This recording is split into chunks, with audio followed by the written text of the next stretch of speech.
compramos ese para rellenar la zanja para que podamos mantener así el borde para que no se vaya muy hondo.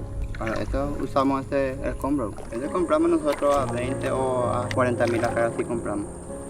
Si trabaja mucho, 40.000, y si es poco, 20.000. Y cuando llueve mucho y sube el agua, y se lleva todo otra vez. Y tenemos que comprar de nuevo otra vez escombro y cargar. Así para mantener nuestro terreno, si no, no vamos a tener ni calle, pues.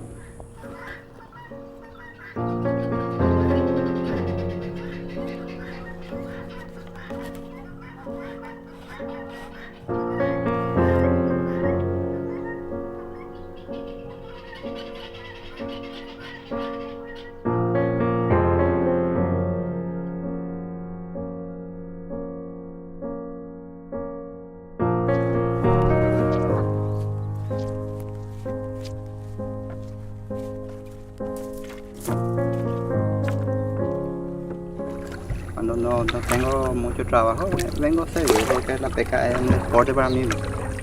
Antes yo me dedicaba a eso, la pesca. Y después conseguí trabajo y me dejé la pesca. Pero siempre vengo a la pesca. No hay que dejo definitivo.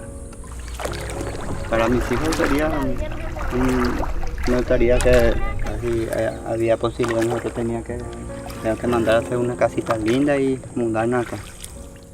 No hay gente, no hay nada, no hay la basura, nadie no te molesta.